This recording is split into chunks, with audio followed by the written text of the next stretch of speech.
La notion qui est apparue dans l'élaboration d'une stratégie de résilience pour la métropole de Grenoble, puisque la mission risque de la métropole élabore cette stratégie,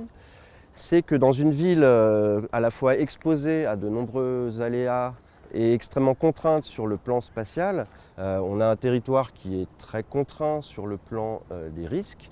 puisqu'il est exposé aux risques inondation dans la plaine, avec la rencontre entre ces deux rizières alpines que sont l'Isère et le Drac,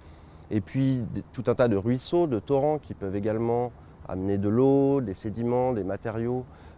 générer du risque. Et puis quand on remonte sur les versants de la cuvette, on a des aléas gravitaires, donc plutôt des chutes de blocs, jusqu'à de très grands écroulements rocheux. Et donc on a en effet un écosystème très diversifié, spécialiste des aléas en montagne, depuis les glaciers, dans les massifs du Mont Blanc ou des Écrins, jusqu'au risque de feux de forêt dans les Alpes méditerranéennes. En cas de phénomène majeur, on ne pourra pas évacuer la population. C'est plutôt par les formes urbaines et l'organisation de la gestion de crise que nous pourrons sauver les gens. Voilà comment on a fini par attraper cette notion de résilience dans le domaine des risques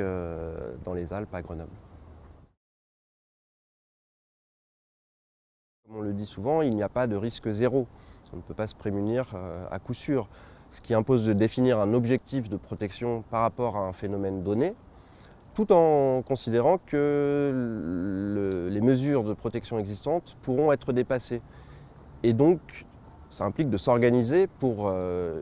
être en mesure de gérer ces cas de dépassement.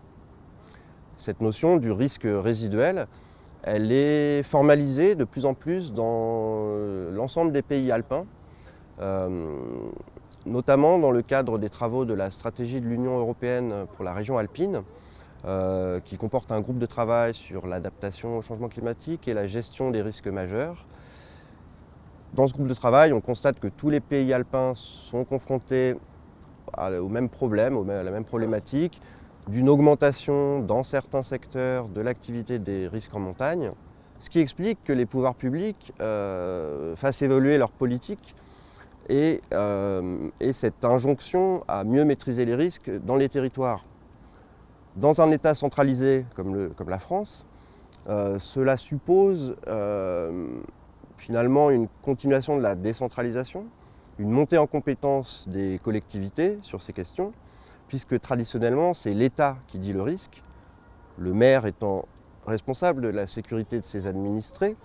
mais c'est bien le préfet et la protection civile qui prennent la main dès qu'on est en situation de risque avéré, de catastrophe qui dépasse un petit peu les moyens de gestion de la commune. La forêt qu'on peut observer sur ce versant, elle a une fonction de protection contre les chutes de pierre, les avalanches, les laves torrentielles. Et si cette forêt venait à être endommagée, fragilisée, voire à disparaître sous l'effet des événements perturbateurs que sont les tempêtes, les incendies de forêt, les insectes ravageurs, eh bien, on perdrait cette fonction de protection. Et cette fonction a une valeur économique qu'on ne peut pas forcément apprécier facilement, mais il faudrait poser des filets pour la remplacer.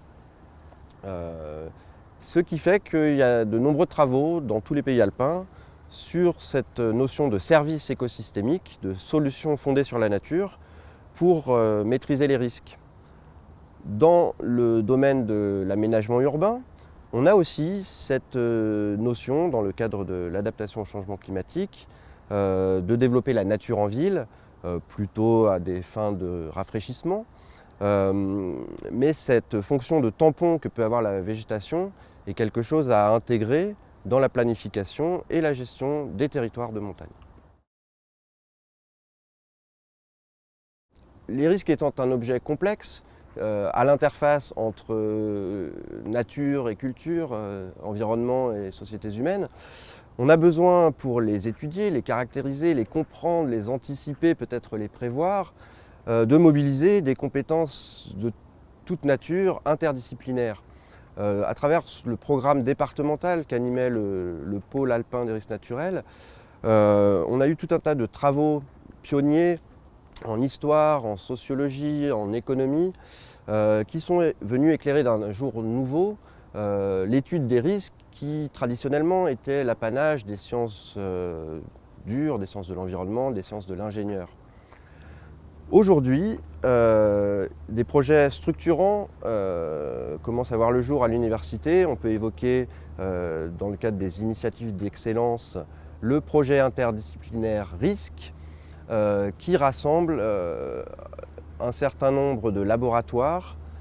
couvrant une grande partie du spectre, depuis les sciences de gestion